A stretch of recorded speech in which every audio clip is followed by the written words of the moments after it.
This is our first sit-down video that we have ever done. I probably won't do that many of these, but we want to introduce ourselves clearly and answer the question of why we left vet school. We were both in vet school, and why we're sitting here homesteading on YouTube instead. So yeah, that's what we're doing. And sorry that the lighting, Samuel gets back from work pretty late. So we're both a little tired, but by the grace of God, our words will come out okay. But yeah, do you want to start? We're going to start talking about what was our mindset going into vet school and kind of like how we got there and where we were at, all that stuff. So, all right, so I'll go first with my story. I grew up always wanting to be a vet. From the time I was tiny, my hero was Steve Irwin, and for those of you who don't know, it's the crocodile hunter, the Australian guy who ran a zoo or started a zoo and was just the show and all that stuff. And I loved animals from the beginning, and I thought I could not think of anything else that I could do with my life except for that from the time I was small. And so I went to college in Texas, and then I decided that I was gonna do vet school, so I got my degree in biology. And then I was applying to a bunch of different vet schools, and I only got into two. And one of them was University of Glasgow, and the other one was the Royal Veterinary College. And so I went to go visit both of them with my sister during spring break because my mind had so far and just everything I had was so settled on veterinary school. I knew I was going to go, even if it meant going all the way to the UK. When I had never I think I left the country one time to Mexico. So we went to... With your family? With my family, yeah. For like a week or something like that. But we went all the way to London, looked at both the schools. The school in London was in the middle of the city, and that was just something that was just too tough for me. I was just like, I just can't live there for 5 years. And instead went to Glasgow. And that's basically how I got to Scotland and to Glasgow. And to vet school was just, my whole mind from the time I was little was National Geographic, dogs, animals, Bear Grylls, Steve Irwin, and that's just, I had nothing else in my mind. And now I know why I was led in that direction, because we're sitting here, which may sound funny, but you'll see at the end of it why. But I know it was for a purpose. For me, my mom always had this idea of homesteading ever since we were young. I don't know if the Nearings are familiar to anybody watching, but it's a book. They have a book all about living the simple life, and so my mom was highly inspired by that. So we had chickens, rabbits, pigs. We always had animals, and I remember our chickens got hurt. I think the rooster was being mean to the hens, and trying to put ointment on them and things like that. And I was really inspired. And when I got to high school, my junior year, I became homeschooled, and my sister became homeschooled.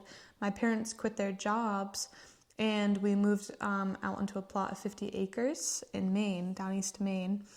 And my mom started a farm sanctuary, a vegan-run farm sanctuary, where we'd rescue previously abused or neglected farm animals.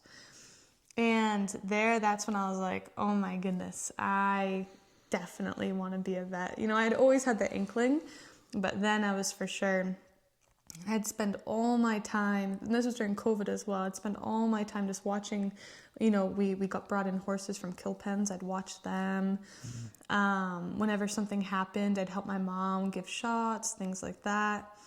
And so I was just highly inspired, and I knew that I wanted to do something good with my life, and I wanted to do something that was active, because I'm an overthinker. And if I had to sit for too long, I don't think it would be very good for me. So I ended up going first in college to an all-girls private school. It was horrible. That led me to the University of Maine. I didn't want to go to my in-state school. I wanted to be adventurous. But after going to that horrible school, I thought safer was better. And that led me to seeing that there was a program in Scotland, in Glasgow, where you finish your 4th year of undergrad in Scotland in vet school, and it counts as your final year and your first year of vet school. So I was like, well, that's amazing. You shave off a year, save money, and you get to really see if you want to be a vet. But at that time, I knew for sure I wanted to be one anyways. So that's what brought me there. I was just like fired up. I was like, I want to do good, the best good I can while I'm on earth. God seems to be pointing me to vet school. And so that's how I got there. I was very fired up and ready to just do good. Mm-hmm. And then vet school was great. I mean, we met amazing people. We met many friends out there who we love and wish we were still with them, hanging out and spending time and doing the stuff, people do when you're just studying together, and that bond that you form. And we did all the cool things, practicals and stuff like that. Flipping sheep, which anybody knows, this is exactly what it sounds like. You're just flipping them for shearing purposes and stuff like that. But for me, it was a whole new experience. I had never left the house before, so going out there was just a whole open world, literally. And it was just a great experience to meet all those people, to see all those people, to travel so much. Scotland was great, and then Paris and France and Belgium as well. And then you went to... I went to Italy on spring break, and then we had to go lambing during lambing season, and so I did 2 weeks in Northern Ireland, in Ballycastle, and that was really lovely. Yeah, and for me at least, and I think both of us, we didn't really travel that much growing up and stuff, so it was a whole new experience.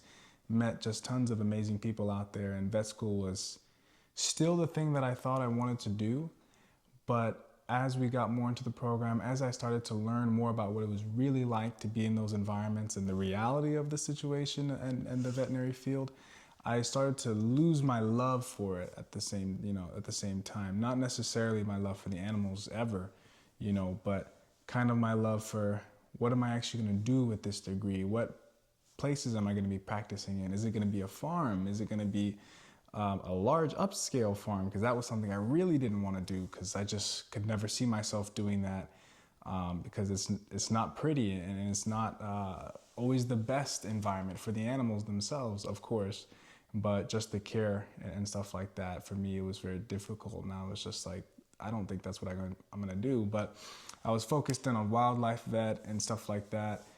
But that's where I was kind of mulling over, there's some things I don't like, but I know this is the only path right now, so I might as well keep going. But that's where I was basically throughout all of vet school. Was I'm enjoying this, I'm enjoying the people, I'm enjoying the school and the location, but there's something that's not sitting 100% right with me. For me, I came into it and I was on fire. Before classes even began, I was already taking notes and drawing pictures and putting sticky notes on my wall. And I had read All Creatures Great and Small by James Herriot, and that series, and it just inspired me so much. I loved the detective aspect of it. And so I started out very strong, but I knew I wanted to do large animal because growing up on the farm sanctuary, I just love farm animals. I love sheep and goats and horses. But I also grew up, I've been vegan for 8 years now or something. So I was not really sure how that was going to work, because there are so many things that I just, it's so sad to see. But I kind of reasoned with myself that, I might be the nicest hands that animal will have, so maybe I can do good or something like that. And so not to say that all farmers, treat their animals badly. I mean, in the end, they do kill them, and that is very true. But even then, I think, not political vegans or anything like that. I think it's the hard part of the farm, at least for me, seeing that was seeing, like you said, the treatment of the animals themselves, not necessarily the fact that people need to eat. And then you have, as you get larger, it's just, no care at all for the animal, and even leading into abuse. 100%. But yeah, so I wasn't really sure that was going to work. And as I entered this program, basically every, economic type class that we had in vet school was small farming is out, just looking at the logistics and the statistics of what we saw. Small farming is out, big farming is in. If you're going to be a farm vet, you're pretty much going to be doing the big farms. And I was like, oh no, like. Yeah, it's a lot when you go and see them, and you spent time on those semi-big farms and stuff like that, and it's a lot. It's a lot to take in, that many animals being used, and it's just crazy because if you picture a farm, like just a picture book farm, it's an old guy with a couple cows and some chickens and this and that. He's going out every day, but that's how not what it it used is. to be. That's how it used to be. Yeah, but now when you picture what the farm is like now, it's a factory. That's the better term for it, is factory. But Yeah. But yeah, so that was kind of our mindsets, is up in the air. And you made your decision before me, actually, of what you wanted to do instead, so I'll let you. When I first started vet school, I had a lot of anxiety going to Scotland. And when I got there, I felt like there was no place that I really fit in with any group. There's only like 100 it said 150, but it was really like 115. Yeah, when people it came in our down class. to it. Yeah. And a lot of them were from the UK, and so therefore they were 18 just out of high school. 17, Yeah, 18. 17, 18. And so there was that big age gap. And the US students, I just found myself not fitting in with. And so I was having a really hard time, and I felt like very alone while I was there for that first part, but I was just trying to make it to winter break and study study so much.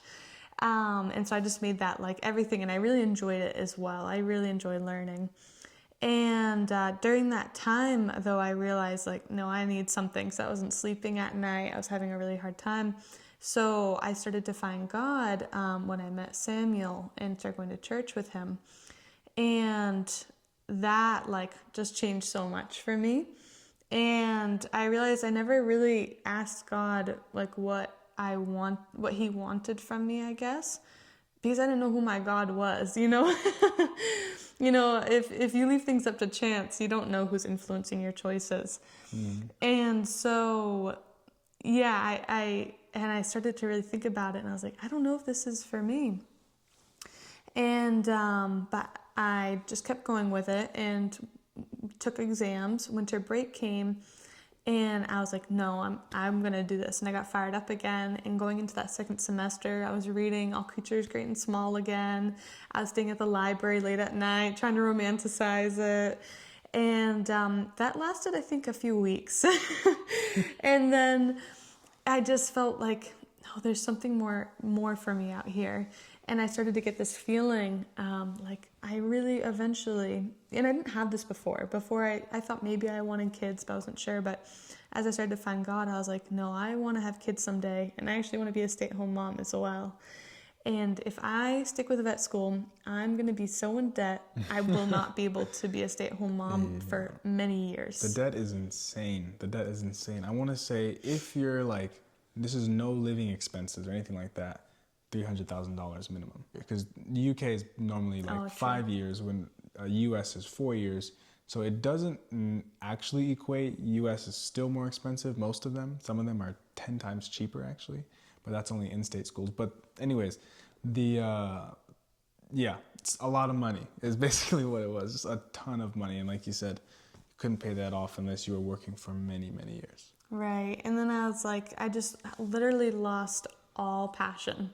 I literally was like, I'm just doing this to graduate, because the part of the program that I did, where I was doing that first year of vet school as well as finishing out my last year of undergrad, meant to graduate undergrad and get my basic degree, I had to pass that first year of vet school. So I was still studying really hard. But I also started to find passion in other things, like doing Bible studies and things like that, and cooking as well, and making bread. He taught me how to make bread. Yeah. And then I stopped making bread. Yes. Once you learned. Yes, he'd just come over and eat all my bread. Do what you gotta do. And I just found passion elsewhere, and I was like, I really struggled with it for a while, but I remember one day we were at church. We loved the church there. And I was sitting there, and I just was like, yep, it's for certain, without a doubt. I'm not meant to be here, and I'm going to make that decision.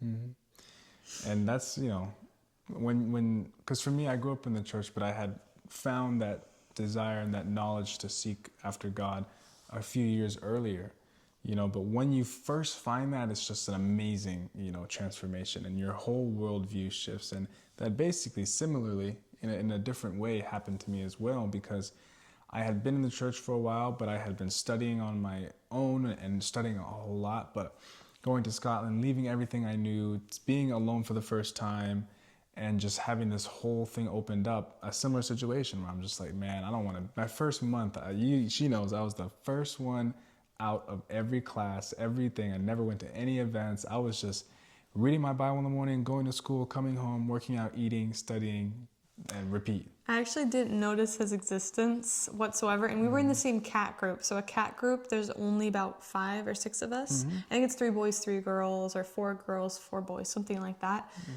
I literally did not know about him. I was in there, in and out. He was like a ghost. We were literally in the same cat group, and I was like, I like his face just never registered in my head until about a month in, and I noticed that a teacher said something, and Samuel looked like, I think we were sitting at the same table, and he looked like he was gonna make a joke or something, or there was something on his face that I saw the glimmer in his eye, and I was like, I feel like we're gonna have the same humor. And after that, I was like, let me try and chat with him and see, because he was the only one that I was like, I feel like we could be true good friends.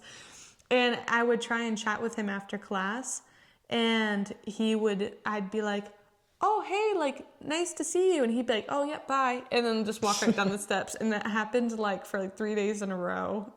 So yeah, that was I was just having my own, going through my own thing and just getting there, getting out. And I was basically looking at it as like a job, I'll clock in, clock out. But once I got settled in and all that stuff, I was just spending so much time in my Bible and finally sharing it. That was the biggest part, was actually sharing with people. The knowledge that God has given and blessed, and still always learning, so I started to share it with her, and we started to share it with friends, and the church there in Scotland, which is so amazing. We met so many friends and family, really, that we absolutely, love and miss so much, but as we went through that, and as I went through that, I started to understand that I wanted nothing more than to spend my life and my days just reaching people and showing people the gifts and the blessings that God has given all of us, which is in His Word, And so that was the forefront of my mind. So my mind was, how can I share the message? How can I reach people? That was just every single thought in my mind was that. And if vet school didn't fit into that, then that wasn't what I was supposed to do. So I was looking at all the different things I could reach people this way or that way, or, whatever, and stuff like that. And that was my mindset. But at this point, you were still thinking vet school. Yeah, because I was like, I don't know what else I could ever possibly do. Leaving vet school is a huge decision, a life-altering decision. And I had no intent of making that decision because I felt sure in it. But similar to her, I had never prayed about God, what do you want from me? What do you want me to do? And so we went through the summer. We started courting towards the end of the school year. By the grace of God, we stayed completely friends the entire time and did it God's way, of course, and just spent that time knowing each other, becoming very close friends, and still are my best friend, and God blessed us. And through that summer, in the middle of the summer, I realized just felt that burning desire to know I don't want anything in this life but to reach people. Amen. And so we started to think about options, and then we started thinking about missionary work. I didn't think about missionary work. At this point, we were planning on getting married, and I thought for sure we were going back to Scotland and reach people there, because God can use you in whatever field you are. If he was meant to be a vet, God would have used him in that. But Samuel came up to me one day out of the blue and was, you were like, I signed up for missionary work, or signed us up for missionary work, or something like that. I was like, I sent in an email and I want to see what happens. Yeah. Because you never know. And that is a huge decision, but I knew, and I still every single day feel that desire, and it's just continued to grow. But that's the story for another day.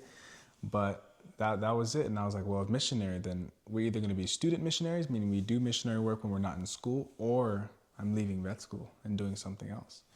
What that something else was, I don't know, you know. But I had so much faith and trust in God that He was going to lead us.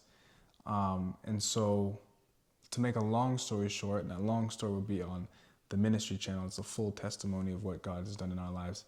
We left vet school because we felt that we had something else to do, and we wanted, and still every single day want to reach people. And that's why we're here. That's why the video is here. That's why the ministry channel is here. That's why everything is here, to share a family that God has given us. Now a family is just, baby soon, and all that stuff. It's to share tips and knowledge from the stuff that we're learning. I don't know anything. She knows a lot, more than I do, because she grew up in the farms and stepmom. I don't know anything. I grew up in the suburbs, and so we're learning so much. And we just want to share the journey that God has taken us on, and how we completely left vet school. And I made that decision.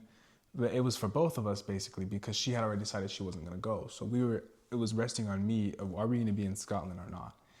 And I had just been praying and praying constantly for months and months on end.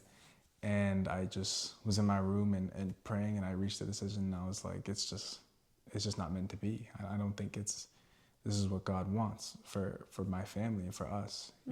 I see us doing so many more things and different things. And like she said, it's not that a vet could reach millions of people, 100%. God can use you in whatever field of labor that you're in, whether that's at home or out doing any sort of job. But if you make that decision, you better be sure, because it's a concrete one. It's a solid decision to make that. You have to dedicate years of your life and years paying off the debt and years doing all these different things. You didn't get a degree in something you can't really do much with. Exactly. We both he has biology, I have animal science degrees. Mine's basically biology, and pretty useless now. Yeah, right now it's the sciences is all you can do with it, but you commit so much to it. So I knew that there was going to be something else for us, and so I couldn't commit any further. And so we left Scotland and we went to California for a little bit. And then we ended up, by the grace of God, and it's a whole nother story too, in Arkansas. And we're in this home, my parents' home. Who knows, what God has for us. But we're homesteading right now. We're doing our best to learn how to live off the land, to learn the way God has intended for us to live. And just the blessing of being on top of a mountain. Just the blessing of being on top of a mountain is just crazy. And every day you get to walk outside and see the sunrise. Every day you get to see outside, and hopefully soon a full-fledged garden. And it's a blessing to be in the country. It's a blessing to do all the things that we couldn't have done without being here. And she's doing so much with the homemaking and all these different things, and we're learning so much how to be self-sufficient, how to homestead. And that's the plan on this channel, is just teach, learn, make mistakes so you can learn from our mistakes. And just share the life that God can give each and every one of us, in the country, and even not in the country, in a small little garden pot, whatever you have, God can make it beautiful, And right now our goal always is evangelism. And I'm just praying every day that God teaches us and leads us to be an evangelistic family, and me an evangelist, my wife a medical missionary, all these different things. I know God's going to lead, and I know He has a huge plan for this family and for us. And this YouTube is just the start of it. Amen. A quick point I wanted to make as well is back when I was deciding if I wanted to be in vet school or not, at this point, Samuel and I were like pretty good friends, but not courting, no hint at all. We didn't know if the other liked, but I had decided and prayed about it, and I decided if I never see Samuel again but in heaven, then that's what it's going to be. But I know I'm not meant to be a vet, and I don't really think I'm supposed to be in Scotland, but I'm not sure. And prayed about it, and I knew that was God's will. So that was the point I just wanted to bring up. Good. Yeah. As well is if God is guiding us to go somewhere, we need to go there independent of anybody, around us, if we're not already family. Yeah. And then if it's meant to be, He'll put those people in your lives again. Yeah. And so here we are, homesteading and recording videos and praying that people see and are blessed by it in the same way we are. And you guys can help us learn as well. Yes. Especially this video coming out next week goes into a little bit of foraging. So if you guys have any tips. We can use them all. But God bless. Hope you guys have a great week, day, whatever it is. And thank you for listening and watching. And we pray this that helps anybody who hears it. Amen.